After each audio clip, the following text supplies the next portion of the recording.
Hey guys, how's it going? Welcome back to the Hardcore series. Today we're flying over our amazing starter area. It's taken quite a while and quite a journey to get this far, and I'm really pleased with how it's turning out so far. Since the last episode, I've done a few little bits here and there, mostly done plenty of exploring, but I'll get to that in a few minutes. But for now, you'll see this weird contraption in front of me. This is in fact a cobble, stone and basalt generator. Now, as I've said with previous farms that are up there and stuff, this is my own design. I haven't copied this off anybody online. However, if somebody has already beaten me to the punch, that's entirely coincidental. I like to try and put my limited as it is redstone knowledge to the test and come up with as many farms as I possibly can. So let me just give you a quick tour as to how this works. Obviously, I'm going to make all this area look a bit prettier as well at some point. But you can see we've got blue ice there, and then here we've got soil, and then above that on the layer up at the top there we've got lava. So when you mine these, they all come together and create basalt, and you just keep mining that through. There's some hopper mine carts underneath this here, as you can see. It catches it all and then puts it in down there. Now I really probably shouldn't have done that in case this won't go back now. Oh, we got lucky. We have a bit of a trough here so that when we're mining basalt and some of it goes down there like you just saw, like that, we can just come along and grab it dead easy. But then if we flick this button here, this dispenses water, and then when we try and do this now, this will all turn to stone. Just like that. Again, we can go and get any extras that float down there. And with the trapdoors, the water just flows right over the top, but also doesn't go down there, so it makes things easier. Then if you want cobble, you just change to a fortune pickaxe or a regular pickaxe. And then, of course, if you want to go back to basalt, you just flip the switch again. It undispenses the water, and then back to basalt. If you guys would like to see a tutorial on how I actually built this, let me know in the comment sections below and I'll see if I can get one done for you. Now, when it comes to today's episode, things are going to be a little bit all over the place. I really don't know how this episode is actually going to turn out. Mainly because this is going to be the last episode that we do before we update to 1.20, or more specifically 1.20.1. So there's a lot of farms that I want to get built today, ready for the update, but also ready for starting the mega build. Now, one of the things that I was doing in between episodes was doing a lot of exploring, trying to find a very specific structure. That structure being a pillager outpost, and I was searching for ages, hours upon hours. I was trying to find something to no avail. I really don't think there is one in this area, to the point where I was getting very frustrated with it. So I caved and I decided to have a look on the seed map just to try and find out where the nearest pillager outpost was. Lo and behold, it was about 3,000 blocks that way, which is exactly why I didn't find one looking on my own. So it's probably a good job I actually went and looked at the seed map. That being said, I decided to have a look through the nether. Obviously, if you take the coordinates as to where it's at, divide them by 8, it'll give you a pretty decent idea as to where it's going to be. So, like I said, we want to be heading in the north direction, and I managed to dig out this corridor / bridge, plenty of different bridges and things. So we'll head this way, and in the process of me doing this, I did actually discover, and there it is in fact, another fortress, so that'd be nice to go and explore at some point. So this makes things a lot easier. Instead of having to travel 3,000 blocks, I only have to travel a couple of hundred or something like that. Oh, someone was waiting for me.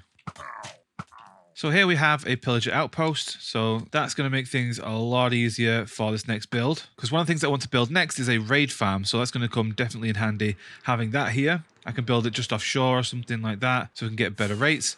But also, we've got this absolutely gorgeous coral reef. Just look at the colours. It's absolutely gorgeous, isn't it? Mesmerising. Anywho, let's jump back to the pillager outpost. So as I say, one of the farms that I've been wanting to do for quite a while is a raid farm, because those totems are just going to be an absolute lifesaver.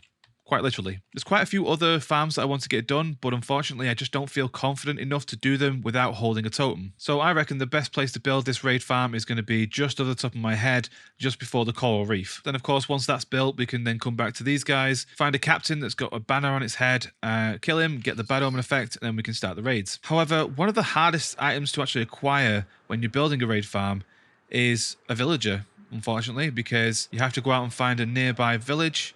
And I'm hoping that there might be one around here. I don't know if there is. There's one. So I'm going to have to capture a villager and transport him all the way back to the pillager outpost, or nearby at least. That being said, it is in fact nighttime, so let's kick a villager out of his bed. Oh, look at that, tall grass. Apparently that's one of the rarest items in the game. So now we're going to try and decide how we're going to get the villager back. One of the easiest ways is usually by boat. I suppose it depends on where some of these rivers lead to. It doesn't look like this one's going to head back, unfortunately. So we'll just go back to the village. So we'll make a couple of boats and we're going to try and find a way of luring. Oh, there's jelly. Oh, what a jelly. I'm going to make it a priority at some point. Oh my God! No! Oh. At least it wasn't jelly. Jelly's down there, safe. That was horrible. Anyway, okay, so the only way I can really think about doing this is doing the workstation trick. So I've got to try and find a workstation that I can use to then lure them up to the top of the ridge there, and across to the side. 2 hours later. So unfortunately, that other village was a bit of a bust. The villagers either seemed to have disappeared or they just weren't very accessible. So just to the west was another village. I'm just going to see if I get any better luck here.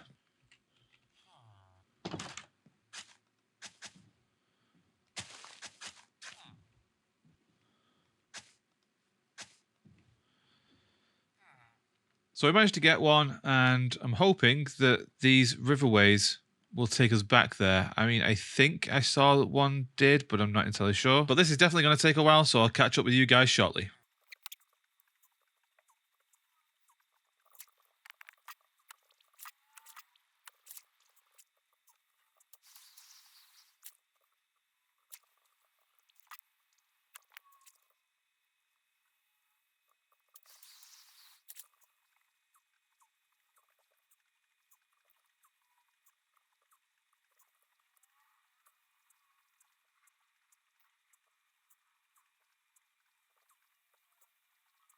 And here we are back at the pillager outpost, which is absolutely fantastic. I'm obviously not going to be putting my villager anywhere near those guys because, yeah, that's going to cause some issues. So I'm thinking for the time being, if we just hide him, maybe like in the side of this rock face here.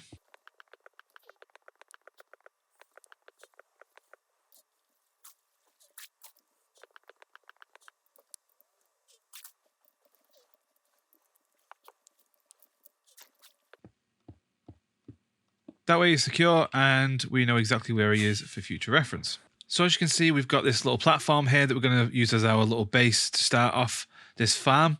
Now, one of the things that I am going to be doing is showing you guys exactly how I'm going to build this. Now, I've got a schematic here that's a raid farm, and this is actually by Logical Geek Boy. I highly recommend going and checking this out. I'll leave links in the description, not only to the actual video that he does for this raid farm, but also his website where you can get the schematic from. It is free of charge, however, I paid a small fee. It's like buy me a coffee type thing, and it just donates a small amount of money to the creator for this particular item. It just shows a bit of support, and like I say, I've used this farm and this schematic several times before, and it's just absolutely amazing. So thank you very much to Logical Geek Boy for creating this. So what we're going to do is load schematic, and you can see in the background now something has come up.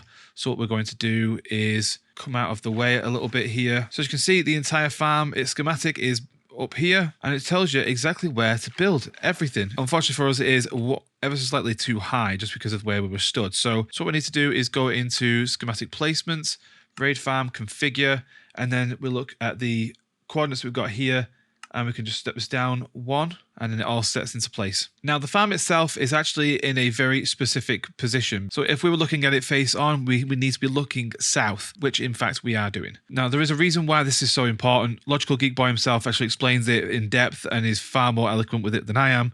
But essentially, this is the way that the farm works, down to the mechanics of how raids are spawned and things like that. It's super important that the farm is built facing this direction. But without further ado, let's jump into a very quick time lapse and we'll get this thing built.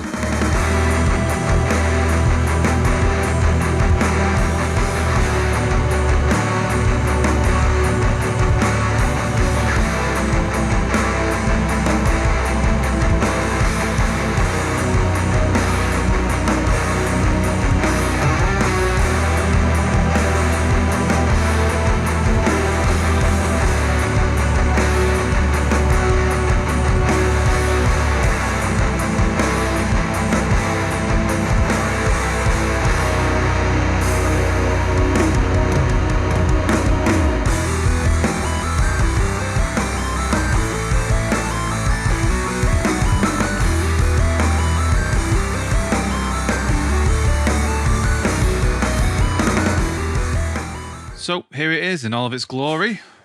This did take a little while to build. It's a lot of glass, but we got there in the end.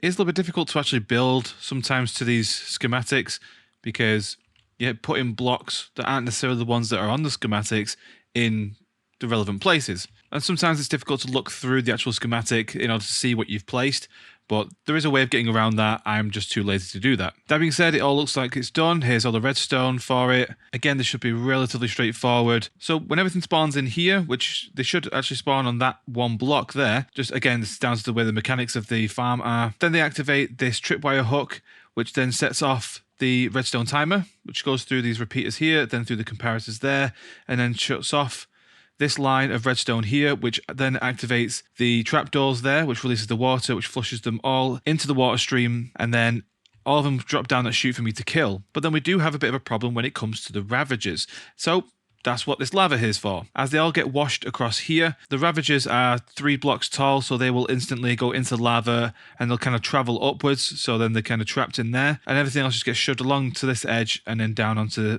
that water stream. Now, I have double checked a few things here, and I'm pretty confident that I've done it right. So let's go and find a captain, kill him, get the bad omen effect, and then start a raid.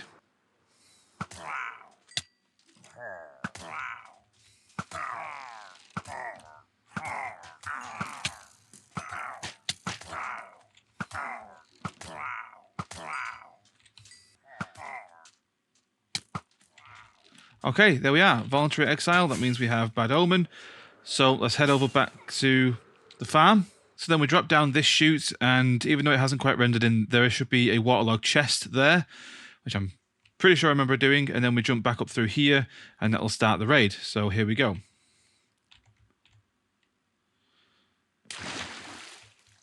Raid has started, then we jump back into this bubble stream, and here we go. And then we should, I'll just jump into F4 mode.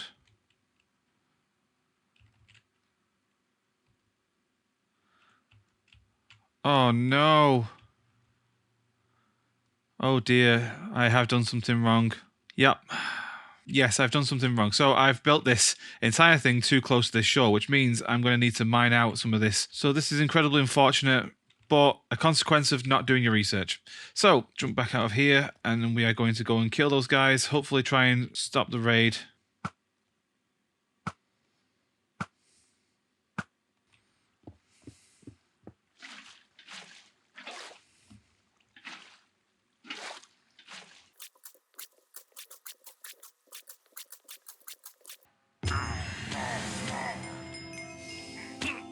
Oh, so we got there in the end. So you can see Ravagers are up there. Everything else spawns into here. And come down the chute, and then we can just stand here and kill them.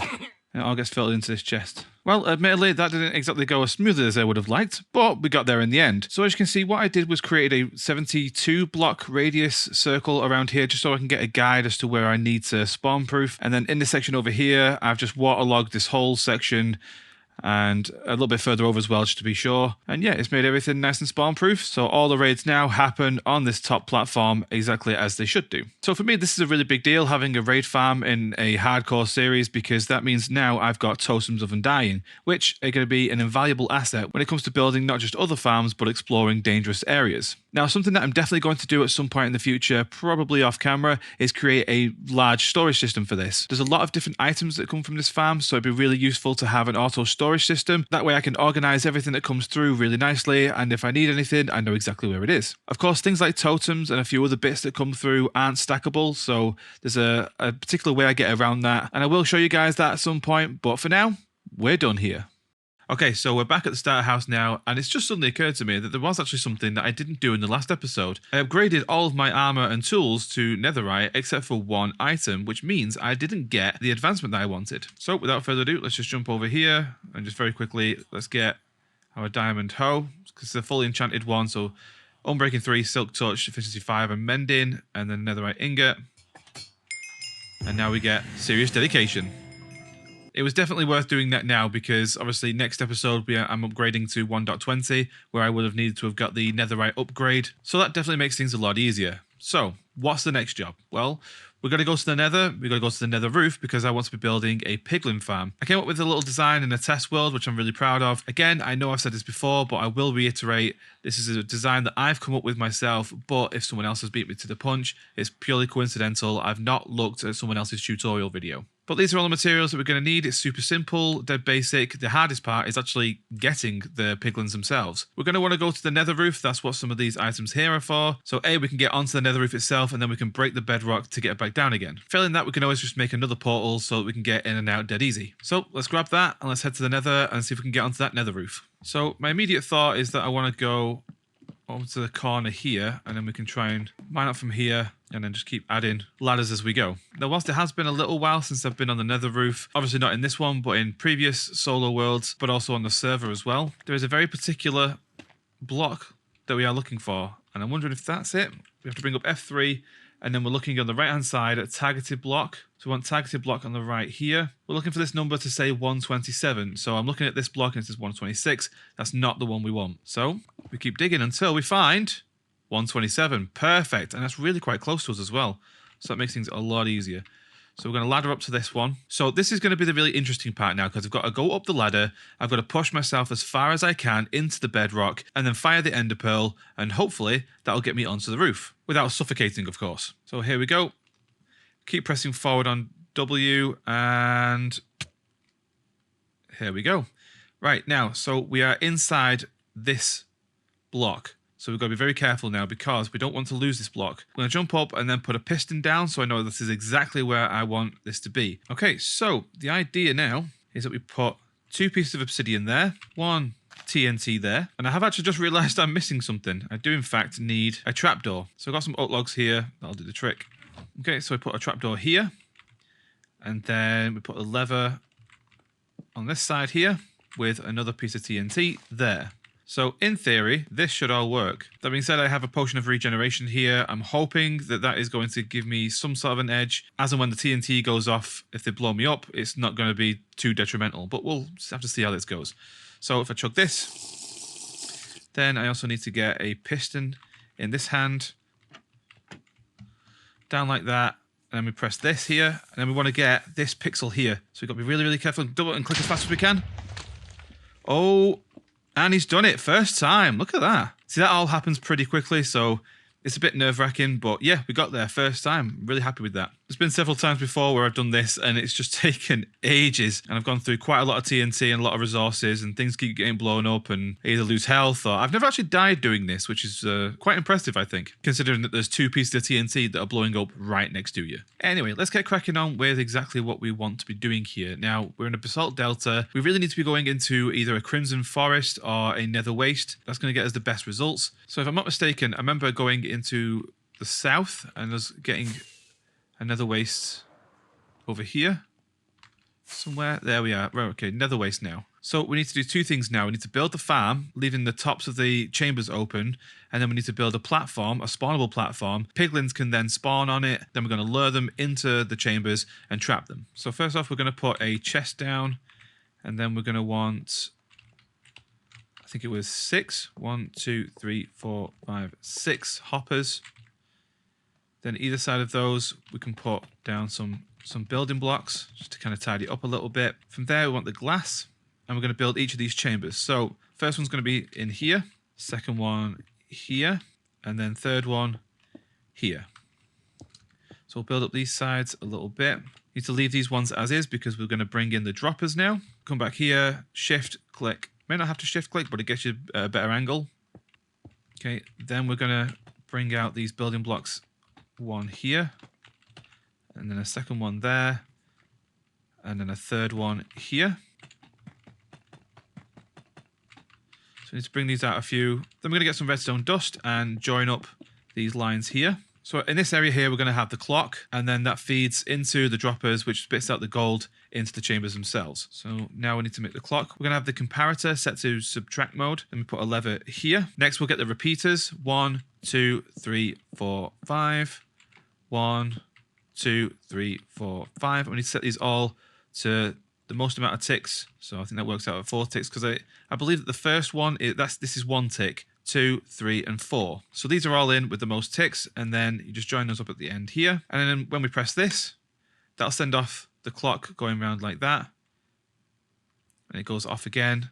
And it's a perfect amount of time for it to come around and click again. The reason why we want this longer delay going around this clock is so that when the droppers spit out the gold and the piglins catch it and start bartering, there's enough time for them to actually do the bartering, drop the item, for it to filter through the hoppers into the chest, for the clock to go round again, and then spit it out again. If you do things too fast, the dropper's going to spit out the gold and it's just going to go straight into the hopper because the piglins are already holding gold and they can't pick up any more. So they just go straight into the hopper and straight into the chest. Or if you actually do it so that it spits it out exactly as they drop the item, whilst that is quite efficient, unfortunately with this system at the moment, the hoppers can't shift it along quick enough. Therefore it gets backlogged and you'll eventually start losing drops when all these hoppers get filled up. Alternatively, then if you do it too slow, then yeah, it is going to be an inefficient farm and things are just going to take far too long. So getting the timing just right like this is going to be the perfect way of doing it. Okay, so here we have a system where I'm going to try and put some kind of like spawnable platform over here so that a piglin will spawn. I'll lure it over here.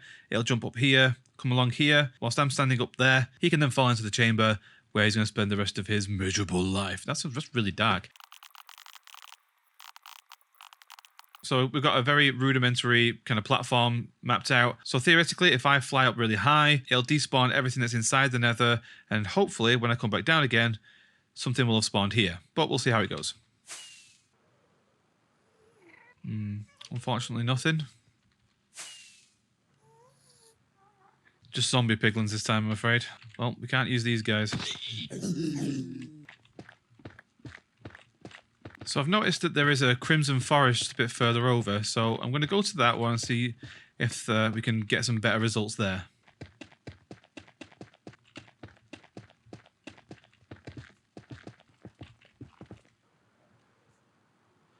Oh, looks like we have a winner. Hey mate, come on.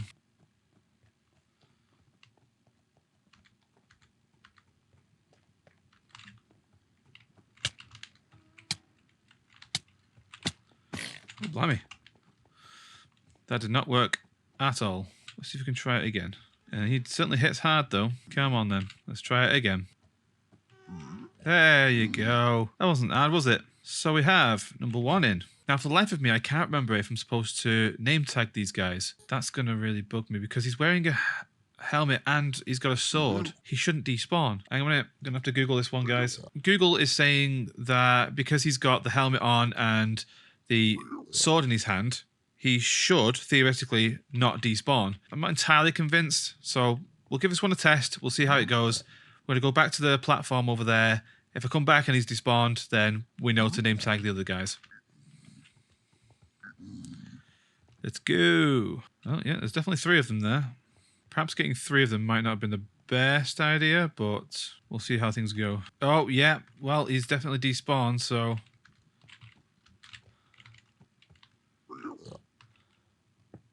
Oh, I have a grand total of 1 name tag, so it means I'm going to have to name tag this guy, and then I'm assuming the other 2 have just despawned already, so that's not so bad. We can come back for those. So, let's put in a name tag. What should we call him?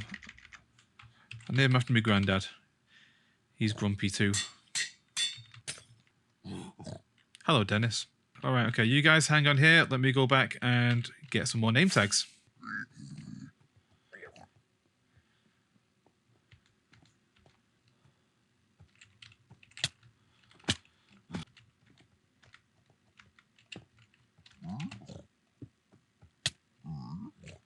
Well, that took a bit of convincing, but we got there in the end. There you go, Wallace. So we'll just get this area cleaned up and prepped for the last one.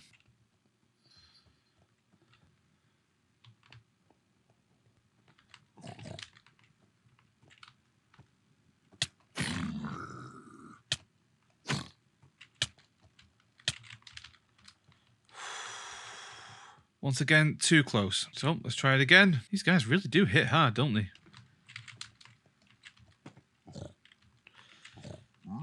There we go. Much better. Right. And then this is Bob.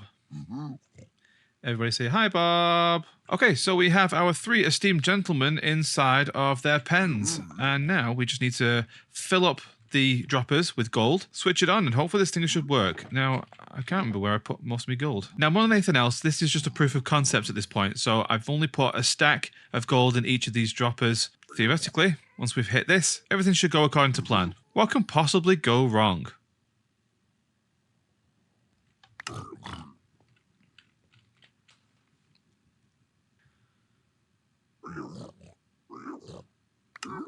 Okay, so they get the gold, they look at it, they barter with it, they drop what they're doing. There's a bit of a pause, and then they get the next lot of gold. This is perfect, because I really feel like this is going to stop all this area backing up too much. And of course, we're getting some nice drops. Now, there are quite a few different items that you can get out of this, such as blackstone, soul sand, nether quartz, obsidian, leather, gravel. There's all these different types of things, but what I really want is Soul Speed 3 books. Okay, so far I think it's doing really well. I'm just going to let this run until the gold has run out, so we've got a little while yet, and then we'll see how many drops we've got total.